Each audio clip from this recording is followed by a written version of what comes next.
Moscow शहर की एक बेहद व्यस्त ट्रेन थी जिसके माध्यम से रोजाना हजारों लोग अपने अपने गंतव्य की ओर निकला करते थे। लेकिन इस ट्रेन का रास्ता कोई साधारण रास्ता नहीं था, क्योंकि इस ट्रेन को चलना पड़ता था एक बहुत बड़े टनल के बीच से, और ये टनल असल में स्थित था एक विशाल समुद्र के नीचे। तो आज भी जब इस ट्रेन से हजारों लोग अपने अपने गंतव्य की ओर जा रहे थे, तभी घट जाता है एक भयानक हादसा। अचानक पानी के ज्यादा प्रेशर की वजह से टनल पूरी तरह टूट जाता है और टनल के चारों तरफ से समुद्र का पानी अंदर घुसने लगता है, जिसकी रफ्तार और बहाव इतना ज्यादा था कि पूरी ट्रेन यात्रियों सहित पानी के नीचे डूब जाती है, जिसकी वजह से सैकड़ों लोग मारे जाते हैं। लेकिन उनमें से जो लोग वहां जिंदा बच जाते हैं, वे पानी में डूबी हुई ट्रेन के अंदर ही फंस जाते हैं। उनके पास वहां से बाहर निकलने का कोई रास्ता नहीं था, यहाँ तक कि जिंदा रहने के लिए न तो कोई खाना था और न ही पानी। इसके साथ ही टनल जमीन के इतना गहराई में था कि किसी के फोन में नेटवर्क भी नहीं था, जिसकी वजह से वे उस टनल के अंदर बहुत बुरी तरह फंस जाते हैं। लेकिन आखिरकार उनके साथ क्या हुआ? क्या वे समुद्र के नीचे मौजूद उस भयानक टनल से जिंदा वापस आ पाए, या फिर वहीं उन सभी की मौत हो गई? यही हम देखेंगे आज की इस फिल्म की कहानी में। तो चलिए शुरू करते हैं पानी के नीचे डूबी हुई एक भयानक ट्रेन की कहानी।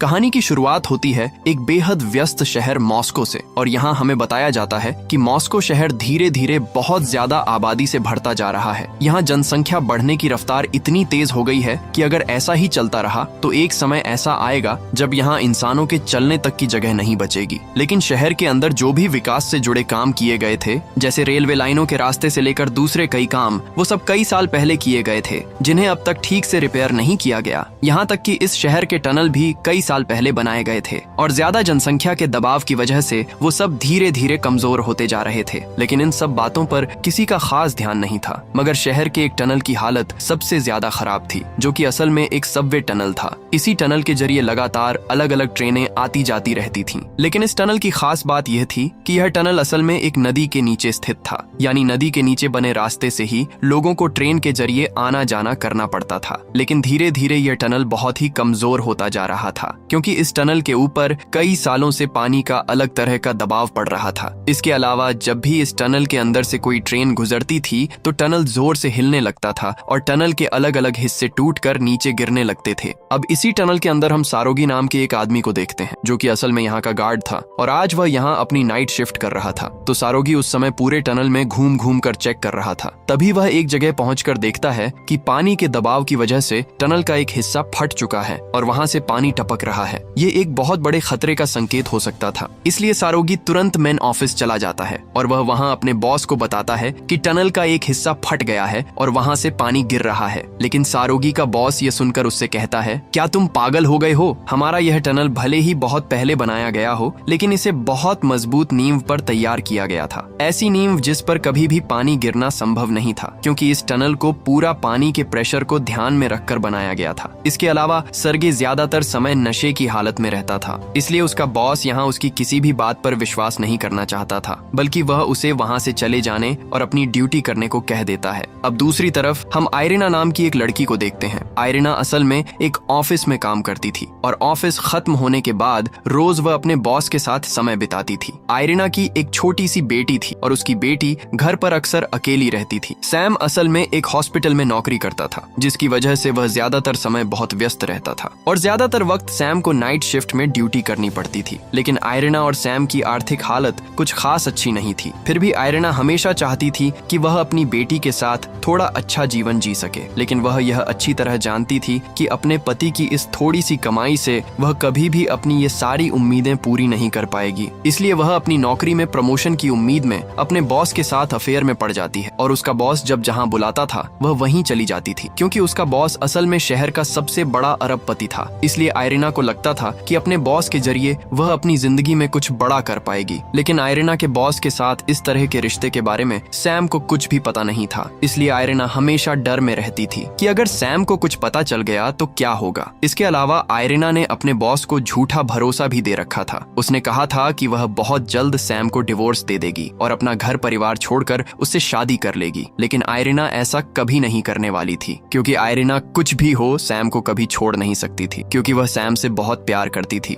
दूसरी तरफ हम सैम को देखते हैं। सैम असल में उसी हॉस्पिटल का एक सर्जन था, इसलिए उसे जब तब हॉस्पिटल आना पड़ता था। भले ही वह चाहे तो घर पर रह सकता था, लेकिन अगर वह हॉस्पिटल में रहता तो उसे थोड़े और पैसे मिल जाते और उन्हीं पैसों से वह आयरिना और अपनी बेटी को बेहतर जिंदगी दे सकता था। इसी वजह से सैम बिना किसी शिकायत के बहुत मेहनत करता था। आज भी रात भर नाइट ड्यूटी करने के बाद सैम जब अपने घर लौटता है तो उसे पता चलता है कि कल रात आयरिना घर नहीं लौटी थी। सैम को आयरिना पर लंबे समय से शक था। वह अंदाजा लगा सकता था कि आयरिना किसी के साथ रिश्ता रखती है, लेकिन यह समझ नहीं पा रहा था कि वह किसके साथ है। लेकिन वह यहाँ अपनी बेटी के सामने सब कुछ जानकर भी न जानने का नाटक करता है, क्योंकि वह कभी नहीं चाहता कि उनके रिश्ते का असर उसकी बेटी पर पड़े। अब सैम बिना किसी देर किए अपनी बेटी को तैयार करता है और उसे स्कूल ले जाने के लिए तैयार होता है। लेकिन जैसे ही वह उनकी गाड़ी लेकर आने ही वाला था, ठीक उसी समय कोई एक गाड़ी लेकर आता है और उनकी गाड़ी के सामने पार्क कर देता है, जिसकी वजह से सैम अब चाहे भी तो अपनी गाड़ी निकाल नहीं सकता। इसीलिए वह निर्णय लेता है कि इतनी परेशानी न लेकर वे आज मेट्रो ट्रेन के माध्यम से स्कूल जाएंगे। इसके लिए वे मेट्रो की ओर जाना शुरू करते हैं और तभी देखा जाता है कि सैम अपनी बेटी के साथ वहां से जाते ही आयरिना अपने बॉस के साथ वहां पहुंच जाती है। वह अपने बॉस को उनके घर लेकर आती है। उसके बॉस का नाम असल में था एंड्रियो। एंड्रियो यहाँ आयरिना से कहता है कि आज उसके ऑफिस में एक बहुत जरूरी मीटिंग है, इसीलिए उसे जल्दी यहाँ से निकलना होगा। लेकिन आयरिना भी थोड़े ही समय में ऑफिस चली जाती है। अब जब एंड्रियो वापस जाने लगा तो देखा गया कि वह अपनी गाड़ी लेकर एक बहुत बड़े ट्रैफिक जाम में फंस गया है। लेकिन उसकी जरूरी मीटिंग कुछ ही समय में शुरू होने वाली थी, इसलिए उसे जल्दी वहां पहुंचना था। इसलिए उसने निर्णय लिया कि वह अब मेट्रो के माध्यम से अपने ऑफिस जाएगा। इसके लिए वह तुरंत वहां के निकटतम रेलवे स्टेशन की ओर चला। अब देखा गया कि उस रेलवे स्टेशन पर असल में बहुत सारे व्यस्त लोग इकट्ठा हुए हैं, क्योंकि रोज की तरह वे मेट्रो के माध्यम से अपने काम पर जा रहे थे। यहाँ देखा गया कि मेट्रो पूरी तरह लोगों से भर गई थी। वहाँ बैठने की कोई जगह बची नहीं थी और किस्मत से वही मेट्रो जिसमें सैम अपनी बेटी के साथ चढ़ा था, उसी मेट्रो में एंड्रियो भी चढ़ गया। उनके साथ ही पूरे ट्रेन में लगभग 2000 यात्रियों से भी ज्यादा लोग थे। अब देखते ही देखते ट्रेन उस टनल के अंदर घुस गई। यहाँ हम गीना नाम की एक महिला को भी देखते हैं। असल में इस टनल के गार्ड सारोगी के दोस्त थी गीना। दरअसल थोड़ी ही देर पहले गीना और सारोगी साथ में ड्रिंक्स कर रहे थे और चूंकि सड़क पर इस तरह से ड्रिंक करना गैर कानूनी था, इसलिए तुरंत पुलिस उन्हें गिरफ्तार करने आ जाती है। हालांकि गीना किसी तरह दौड़कर ट्रेन के अंदर चली जाती है, लेकिन सारोगी को पुलिस गिरफ्तार कर पुलिस स्टेशन ले जाती है। दूसरी तरफ हम उस ट्रेन को देखते हैं। ट्रेन अब टनल के बिल्कुल बीच में थी, लेकिन यहाँ ट्रेन का जो ड्राइवर था वह ट्रेन को कुछ ही दूरी तक ले जाने के बाद देखता है कि टनल में एक दरार से तेज गति से पानी गिर रहा है। यह देखकर वह बहुत ज्यादा डर जाता है, क्योंकि यह दरार अब इतनी बड़ी हो चुकी थी। जैसा देख ड्राइवर समझ जाता है वह टनल जो थोड़े ही समय में टूटने वाला था, उसकी वजह से हाइपर ब्रेक लगाने पर ट्रेन अपना कंट्रोल खो देती है। तुरंत ट्रेन लाइन से बाहर निकल जाती है और टनल की एक दीवार से जोरदार टकराती है, जिसकी वजह से देखा जाता है कि आसपास की दीवारें बहुत कमजोर होने की वजह से टूटना शुरू हो जाती हैं और ट्रेन के पहियों से भी आग निकलने लगती है। इस बीच ट्रेन के इतनी जोर से टकराने की वजह से ट्रेन के अंदर पूरा हड़कंप मच जाता है। वहाँ जितने भी यात्री थे वे सब एक दूसरे पर गिरने लगते हैं। यहाँ तक कि कुछ लोग ट्रेन के अलग अलग हिस्सों से टकराकर घायल हो जाते हैं। साथ ही कई लोग कांच टूटने से बाहर छिटक जाते हैं और कुछ लोग इतनी भीड़ और दबाव में दबकर मर भी जाते हैं। इस तरह दीवार से टकराते हुए ट्रेन जितनी आगे बढ़ती, ट्रेन के अंदर उतने ही लोग मरते जाते। अंत में जब ट्रेन एक दीवार से टकराकर रुकती है तो देखा जाता है कि ट्रेन के आगे के 3 डिब्बे पूरी तरह कुचल जाते हैं और वहाँ मौजूद लोग बिल्कुल रास हो जाते हैं। टकराव इतना भयानक था कि किसी भी इंसान को खुद को बचाने का समय भी नहीं मिला। अब देखा जाता है कि ट्रेन के केवल 3 डिब्बे ही वहाँ टिक पाए थे, लेकिन थोड़े ही समय में माहौल काफी हद तक शांत हो गया। अब हम ट्रेन के सबसे आखिरी डिब्बे में सैम को देखते हैं, जो कि काफी समय बाद होश में आता है और वह तुरंत अपनी बेटी को खोजने लगता है। उसकी बेटी का नाम था सारा। वह सारा सारा कहते हुए चिल्लाने लगती है। सैम अपनी बेटी के लिए पूरी तरह पागल जैसा हो जाता है। दूसरी तरफ हम एंड्रियो को देखते हैं। किस्मत से एंड्रियो जिंदा था और एंड्रियो के डिब्बे में कई लोग जिंदा थे, लेकिन वे ट्रेन से बाहर निकलने का कोई रास्ता नहीं ढूंढ पा रहे थे। इसलिए एंड्रियो वहाँ के एक दरवाजे को तोड़ना शुरू करता है और वहाँ से बाहर निकलने का रास्ता बनाने लगता है। थोड़े ही समय बाद उस डिब्बे में जो लोग जिंदा थे वे सब ट्रेन से निकलकर सीधे नजदीकी स्टेशन की ओर जाने लगते हैं। लेकिन जैसे ही वे सब मिलकर थोड़ा आगे बढ़ते हैं तो देखते हैं कि वहाँ का रास्ता पूरी तरह से ब्लॉक हो गया है। वह ब्लॉक वे चाहे भी तो खोल नहीं सकते थे, इसलिए वे फिर पीछे की ओर चलने लगते हैं, क्योंकि वे सोच रहे थे कि अब वे पिछले स्टेशन जाएंगे। लेकिन पिछला स्टेशन लगभग 3 किलोमीटर दूर था। अब देखा जाता है कि दूसरे डिब्बों में जो लोग थे वे भी ट्रेन से निकलकर उस स्टेशन स्टेशन की ओर जाने लगते हैं, लेकिन इससे वहाँ बहुत ज्यादा दबाव बन गया। इस बीच इस स्थिति को देखकर एंड्रियो अच्छी तरह समझ गया कि इस तरह टूटते हुए टनल के साइड से चलना बहुत ही खतरनाक है। इसलिए वह सीधे ट्रेन के ऊपर चढ़ जाता है और ट्रेन के ऊपर से आगे की ओर बढ़ने लगता है, क्योंकि उसे लगता था कि इस तरह वह जल्दी पहुंच जाएगा। लेकिन जब वह ट्रेन के ऊपर से चल रहा था तो देखा कि ट्रेन साइड की ओर झुक रही थी, और यहाँ एंड्रियो कुछ समझ पाता उससे पहले ही ट्रेन इस तरह से सब पर दबा दी जाती है कि वहाँ साइड में जितने लोग थे वे सब मर जाते हैं। और यही चीज एंड्रियो को सबसे ज्यादा डराती थी, क्योंकि वह समझ चुका था कि ट्रेन कभी भी किसी के ऊपर गिर सकती है। लेकिन दूसरी तरफ देखा जाता है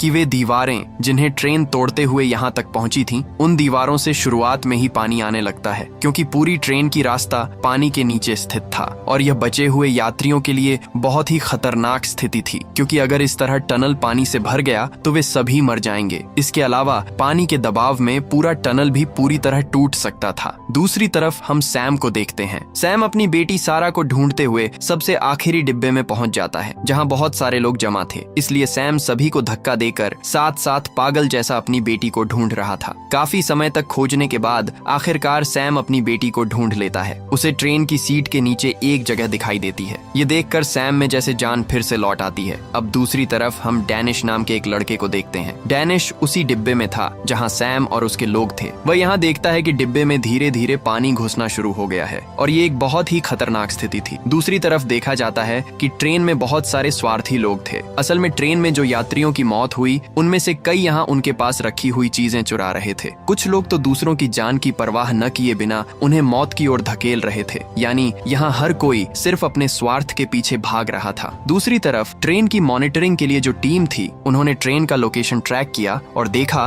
कि ट्रेन काफी समय से एक ही जगह पर फंसी हुई है, और वह जगह कोई प्लेटफॉर्म भी नहीं था। इसलिए वे समझ नहीं पा रहे थे कि ट्रेन वहां फंसी क्यों हुई है। और उस ट्रेन के पीछे फिर एक और ट्रेन थी जो थोड़ी ही देर में उसी रास्ते से जाने वाली थी। इसलिए वे कोई और उपाय न पा सके और उस ट्रेन को वहीं रुकने और इंतजार करने को कहते हैं जब तक उनकी सामने वाली ट्रेन हिले नहीं। इसी बीच वहां मौजूद एक ऑफिसर देखता है कि मॉनिटर पर पानी का प्रेशर बहुत ज्यादा दिखा रहा है, जो कि बिल्कुल असामान्य बात थी। इसे देखकर वह और वहां के दूसरे ऑफिसर समझ जाते हैं कि सारोगी जो कह रहा था वह सच में सही था। शायद टनल के अंदर कुछ ऐसा हो चुका है जिसकी वजह से ट्रेन वहां आकर रुक गई है। लेकिन मॉनिटर पर जिस तरह पानी के प्रेशर के नंबर लगातार बढ़ते जा रहे थे, अगर इसी तरह पानी बढ़ता रहा तो ट्रेन पूरी तरह पानी के नीचे डूब जाएगी, और ऐसी हालत में वहां मौजूद हर एक इंसान की मौत हो जाएगी। इसीलिए वहां के ऑफिसर अपने सीनियर्स को सारी रिपोर्ट्स भेज देते हैं। इसके बाद देखा जाता है कि सब लोग मिलकर तुरंत काम में लग जाते हैं। सबसे पहले वे उस ट्रेन के पीछे जो भी ट्रेनें वेट कर रही थीं, उन सभी को इस हालात के बारे में जानकारी देते हैं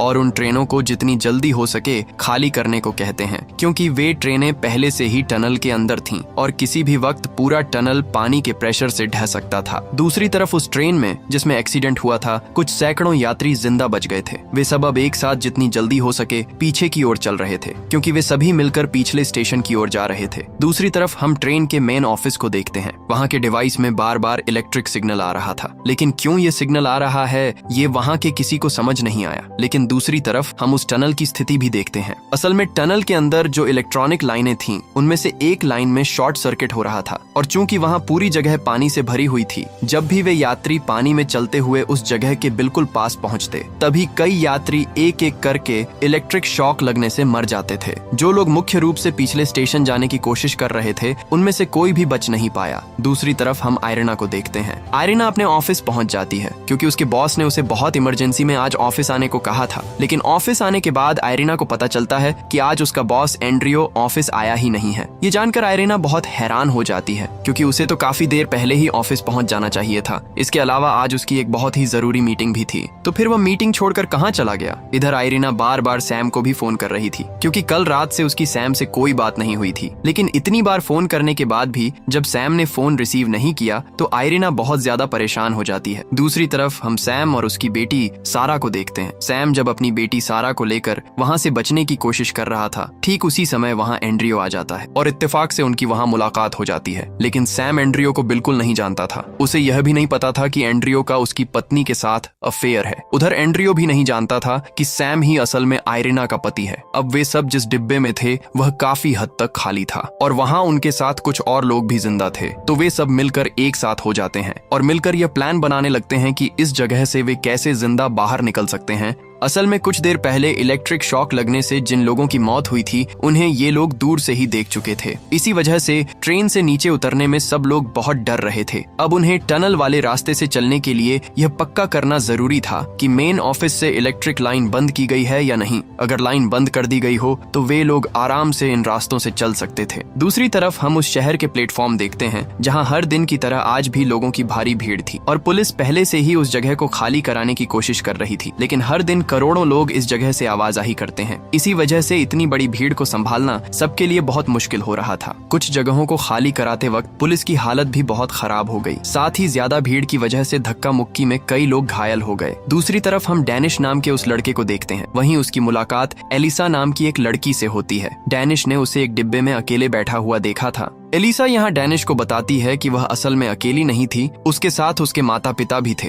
लेकिन वह काफी समय से अपने माता पिता को ढूंढ रही थी, लेकिन वे आसपास कहीं नहीं थे। इसीलिए एलिसा अभी भी उन्हें ढूंढ रही है। ये सुनकर डैनिश समझ जाता है कि उसके माता पिता अब जीवित नहीं हैं। तो डैनिश एलिसा को शांत होने को कहता है और उसे भरोसा देता है कि वह एलिसा को इस जगह से बाहर निकलने में मदद करेगा। साथ ही अगर उसके माता पिता अभी भी जिंदा हैं, तो वह उन्हें ढूंढने में भी मदद करेगा। इस समय डैनिश एलिसा से जानता है कि एलिसा को अस्थमा है, इसलिए उसे हमेशा इनहेलर का इस्तेमाल करना पड़ता है। और जब वह ट्रेन में चढ़ी थी तो उसने एक इनहेलर अपनी बैग में रखा था। लेकिन जैसे ही एक्सीडेंट हुआ उसकी बैग कहाँ गिरी ये उसे खुद भी पता नहीं है, लेकिन वह निश्चित थी कि बैग यहीं कहीं है। इसी बीच देखा जाता है कि एलिसा को धीरे धीरे इनहेलर की बहुत जरूरत पड़ रही थी। तो डैनिश तुरंत उसकी बैग ढूंढना शुरू करता है और कुछ समय खोजने के बाद किस्मत से वह बैग ढूंढ भी लेता है। तो वह एलिसा को तुरंत उसका इनहेलर देता है, जिससे एलिसा काफी हद तक ठीक हो जाती है। दूसरी तरफ हम एंड्रियो को देखते हैं। एंड्रियो असल में सभी में सबसे ज्यादा चतुर था और वह थोड़ा स्वार्थी भी था। इसलिए वह यह चेक करने के लिए कि पानी में करंट है या नहीं, उनके डिब्बे में मिली एक कुत्ते को सीधे पानी में फेंक देता है। लेकिन बाकी सभी जब यह देखते हैं तो वे सभी एंड्रियो पर बहुत गुस्सा हो जाते हैं, क्योंकि इतनी निर्दयता वाला काम वह कैसे कर सकता है। लेकिन एंड्रियो तब सबको शांत रहने को कहता है। साथ ही वह कहता है, देखो कुत्ता जिंदा बच गया। मुझे पता था कि यहाँ कोई करंट नहीं है, इसलिए मैंने कुत्ते को फेंका। अब हम निश्चिंत होकर इस रास्ते से चल सकते हैं। इससे सबको पता चलता है कि मेन ऑफिस से इलेक्ट्रिक लाइन बंद कर दी गई है। इसी समय देखा जाता है कि हर पल वहां पानी का प्रेशर बढ़ता जा रहा था, जिससे टनल के और भी कई हिस्से टूटने लगे और पानी का प्रेशर इतना बढ़ गया कि ट्रेन वहां हिलने लगी। इसलिए अब उन्हें जितनी जल्दी हो सके बाहर निकलना था।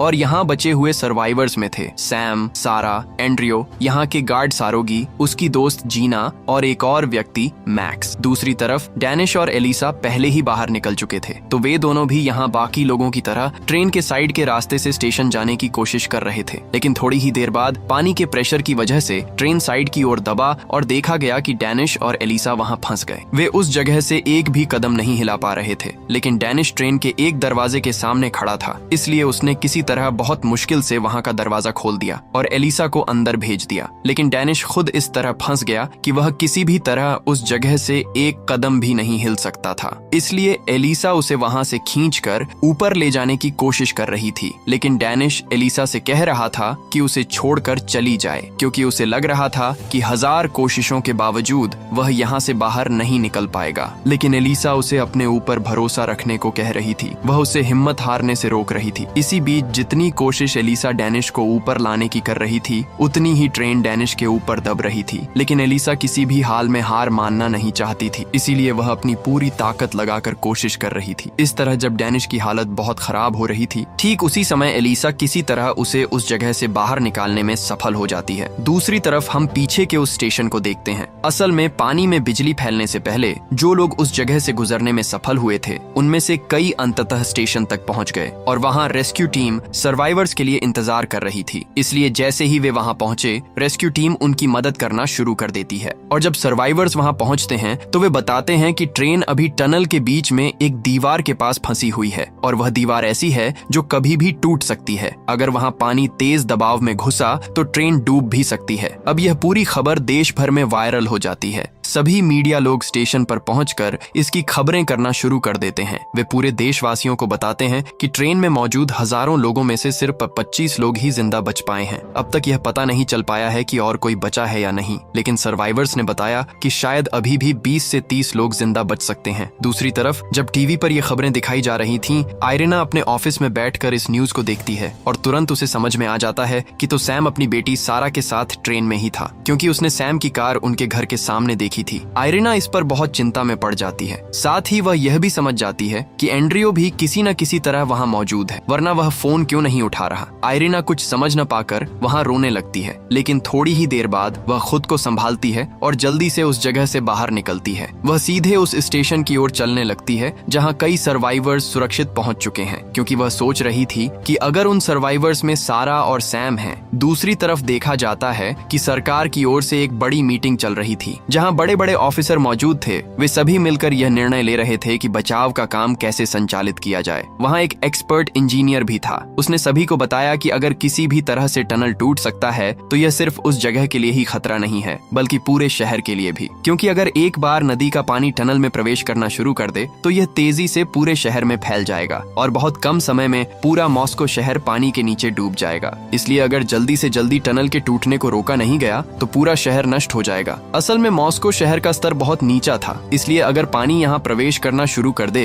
तो इसे फिर से ठीक करना संभव नहीं होगा और पूरे शहर में करोड़ों लोग रहते हैं, इसलिए इतने कम समय में सभी को निकालना संभव नहीं है। यानी अगर टनल टूट गया तो शहर के कई लोग मर भी सकते हैं। अब वहाँ के मेन इंजीनियर ने कहा कि जिस ट्रेन में एक्सीडेंट हुआ उस ट्रेन में जिन लोग जीवित थे वे सभी पहले ही स्टेशन पहुंच चुके हैं, इसलिए ऐसा नहीं लगता कि वहाँ अब कोई जिंदा बचा है। इसलिए जिस स्टेशन के पास वह ट्रेन फंसी हुई है उसकी आगे और पीछे की जगहों को सबसे पहले सील कर देना चाहिए। फिर तुरंत वहाँ लिक्विड नाइट्रोजन छोड़ा जाना चाहिए। इसके जरिए टनल का वह हिस्सा सील हो जाएगा और पानी भी वहीं रुक जाएगा और पानी का प्रेशर भी धीरे धीरे कम हो जाएगा, जिससे टनल अब किसी भी हालत में टूटेगा नहीं। यही शहर को बचाने का एकमात्र समाधान है। तो मेन इंजीनियर की यह योजना एकदम परफेक्ट थी, लेकिन इसके बावजूद मेजर इस योजना से सहमत नहीं था। वह सभी को थोड़ा और समय देने को कह रहा था, क्योंकि अगर ट्रेन में अभी भी कोई जिंदा बचा है तो लिक्विड नाइट्रोजन की वजह से वे वहीं मर जाएंगे। साथ ही वहां पहले ही मर चुके लोगों की लाशें अब किसी भी हालत में उनके परिवार को सौंपना संभव नहीं होगा, जिससे परिवार के सदस्य उन्हें आखिरी बार देखने का मौका भी नहीं पाएंगे। इसलिए मेयर किसी भी हालत में इतना निर्दयी काम करना नहीं चाहता था। इसलिए मेयर सभी से 5 घंटे का समय मांगता है। फिर वह अपनी कुशल रेस्क्यू टीम तैयार करता है और उन्हें टनल में जाने के लिए कहता है। अगर वहाँ कोई जिंदा बचा हो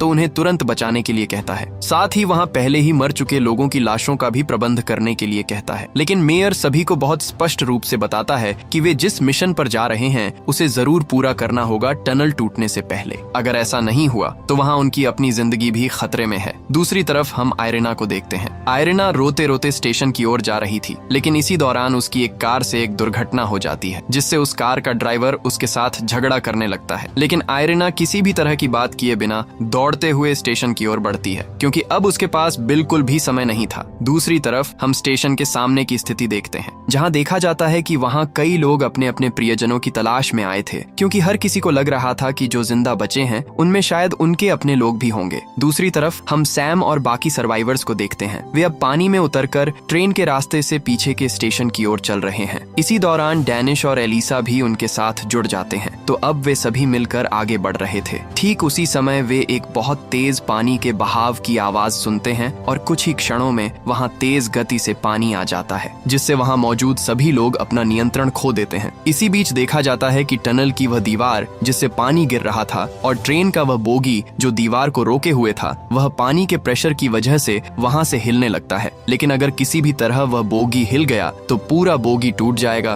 और वहां पानी से पूरी तरह भर जाएगा। इसी बीच पानी के प्रेशर के कारण ट्रेन का एक और बोगी पानी में बहते हुए सभी की तरफ बढ़ रहा था, और अगर वह बोगी किसी तरह उनके बिल्कुल पास आ जाए तो वे उस बोगी के नीचे दबकर मर जाएंगे। इसीलिए सभी उस जगह से दूर भागने की कोशिश कर रहे थे। इसी बीच सैम वहां एक रास्ता खोजता है जो असल में मेंटेनेंस के लिए बनाया गया था। सैम फिर एक एक करके सभी को वहां ले जाकर रास्ते में प्रवेश कराता है, लेकिन उनके साथ मैक्स नामक व्यक्ति था जो थोड़ी दूर था, और ट्रेन का बोगी आगे बढ़ने के कारण वह इतना डर गया कि वह वह उस रास्ते में प्रवेश नहीं करता और भागने की कोशिश करता है, जिससे देखा जाता है कि वह ट्रेन के नीचे गिर जाता है और वहीं मर जाता है। दूसरी तरफ उस मेंटेनेंस के दरवाजे में जिन लोगों ने शरण ली थी वे वहां अंधकार के कारण कुछ भी नहीं देख पा रहे थे। इसी दौरान सारा अपनी गर्दन में पहने एक लॉकेट के जरिए लाइट जलाती है, क्योंकि उस लॉकेट में एक छोटा लाइट सिस्टम था। लेकिन ये लॉकेट देखने के बाद एंड्रियो कहता है कि ठीक इसी तरह का एक लॉकेट उसने भी अपनी गर्लफ्रेंड आयरीना को दिया था और उसने आयरीना से कहा था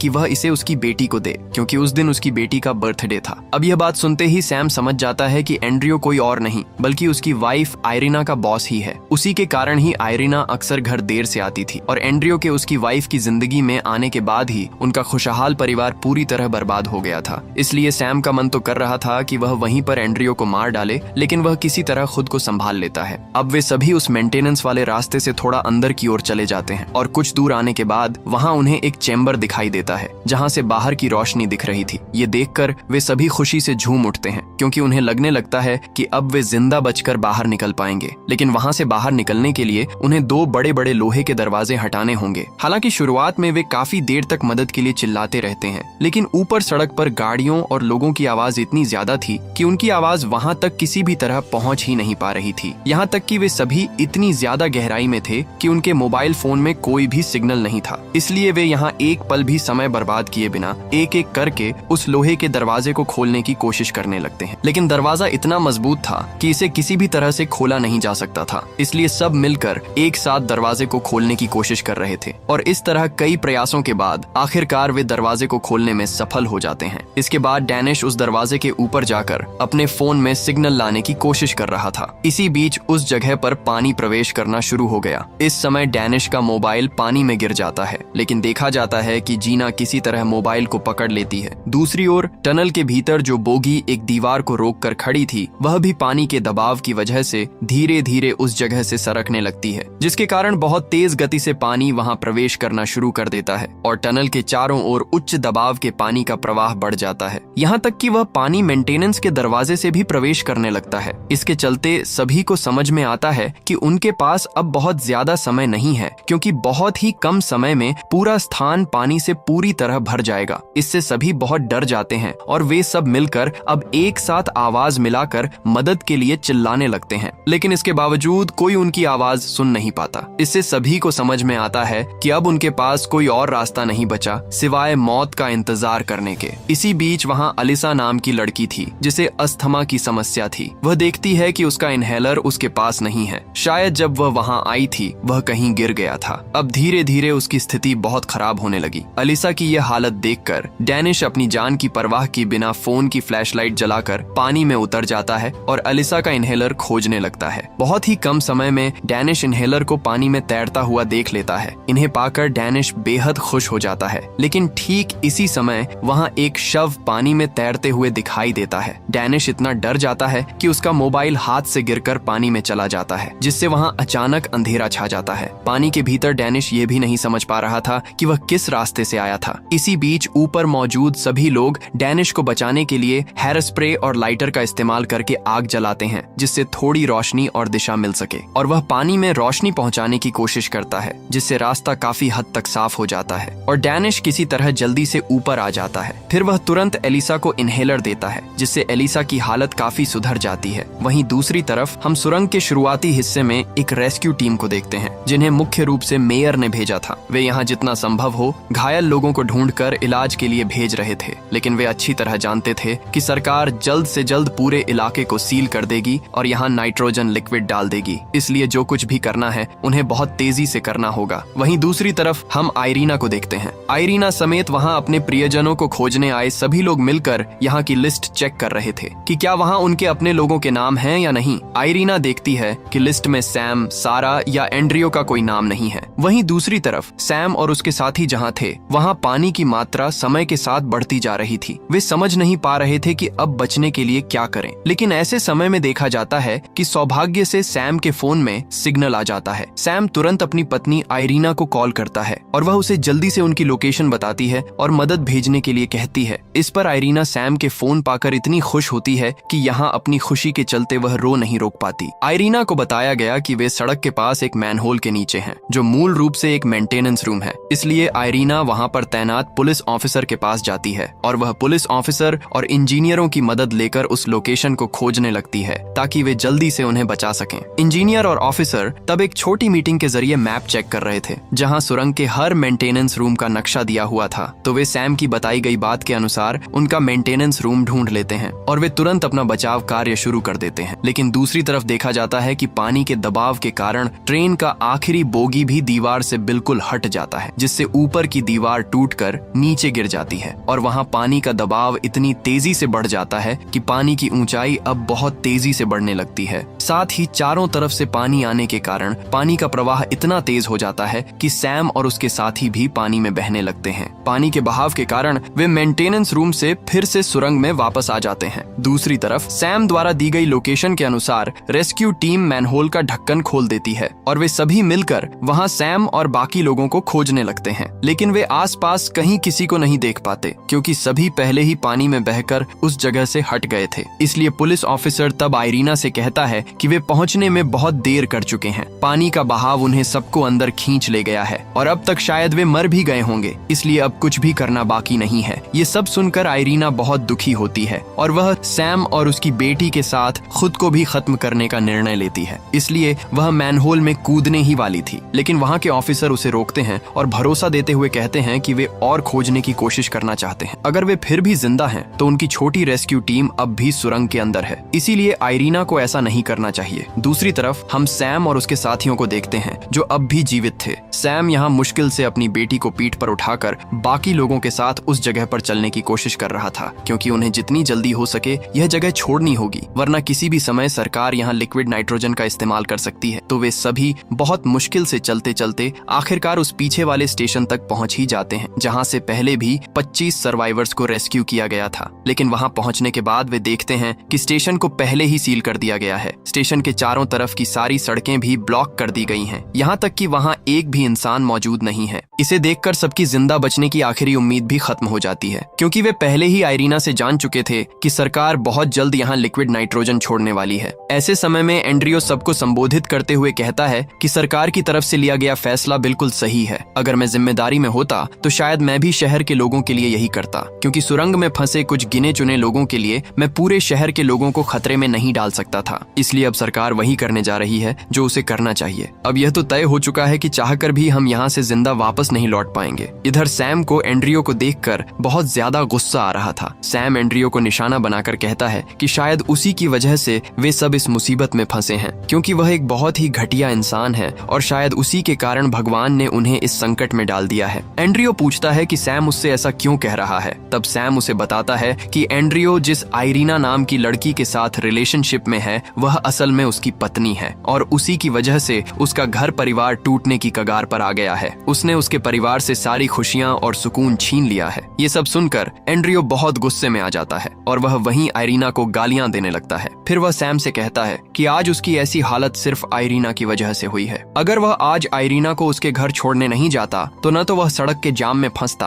और न ही उसे इस मेट्रो ट्रेन में चढ़ना पड़ता। इतना कहकर एंड्रियो यहाँ आयरीना को बहुत ही भद्दी और घटिया भाषा में गालियां देने लगता है। लेकिन इससे सैम बहुत ज्यादा गुस्सा हो जाता है और वह वहीं एंड्रियो के साथ लड़ाई शुरू कर देता है और कहने लगता है कि एक तो उसने उसकी पत्नी के साथ अफेयर किया है और ऊपर से अब वही उसे गालियां दे रहा है। लेकिन तभी उनके पास जीनाई आती है और उन्हें रुकने को कहती है और कहती है कि यह लड़ाई करने का समय नहीं है, उन्हें अभी हार मानकर बैठना नहीं चाहिए, उन्हें यहाँ से जिंदा निकलने का रास्ता ढूंढना होगा। हो सकता है कि अभी भी कोई ऐसा तरीका हो जिससे वे बचकर निकल सकें और अगर वे यहाँ से जिंदा निकल पाए तो उसके बाद वे जो चाहें कर सकते हैं। ये सब कहते कहते जब वे सामने की ओर देखते हैं तो उन्हें वहाँ रेस्क्यू टीम के सदस्य दिखाई देते हैं। इसे देखकर वे सभी बहुत खुश हो जाते हैं, लेकिन रेस्क्यू टीम उन्हें बताती है कि सरकार किसी भी समय यहाँ लिक्विड नाइट्रोजन छोड़ सकती है। लेकिन यह बात कहते कहते ही देखा जाता है कि पीछे की ओर से बहुत तेजी से पानी आने लगता है, जिसके बारे में ऊपर मौजूद अफसरों को सिग्नल मिल जाता है और तब तक वे पहले ही टनल के सभी हिस्सों को सील कर चुके होते हैं। अब जब सभी को टनल में पानी के तेज प्रेशर का सिग्नल मिल जाता है तो मेयर एक पल की भी देरी किए बिना सभी अफसरों को तुरंत ऑर्डर दे देता है ताकि जल्दी से टनल में लिक्विड नाइट्रोजन छोड़ा जा सके,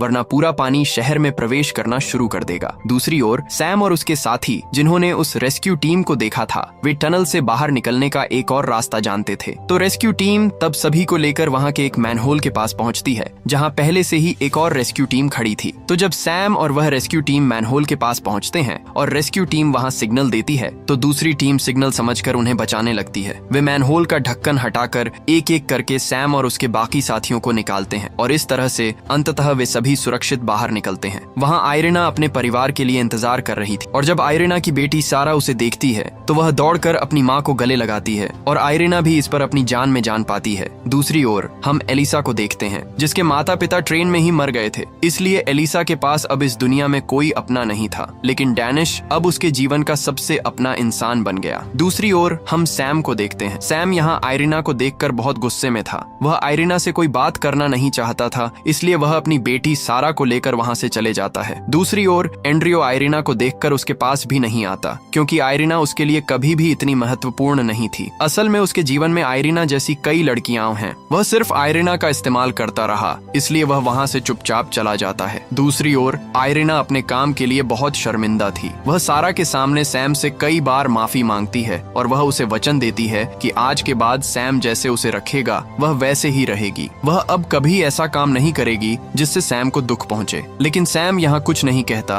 और आयरिना की ओर देखता है। शायद उसने आयरिना को माफ कर दिया है। अब देखा जाता है कि सारा एम्बुलेंस का दरवाजा खोलती है और उस कुत्ते को अंदर आने देती है जो उनके साथ टनल में जीवित बचा था, और उन्हें वहां से उनके घर पहुंचाने के लिए ले जाया जाता है। दूसरी ओर देखा जाता है कि म्यूजिक टनल में अब कोई सर्वाइवर नहीं बचा था, इसलिए सरकार की ओर से वहां लिक्विड नाइट्रोजन छोड़ा गया, जिसके कारण बहुत कम समय में स्थिति नियंत्रण में आ गई। इससे पूरे शहर को बचाया गया और इस तरह एक सुंदर एंडिंग के साथ कहानी यहीं समाप्त हो जाती है।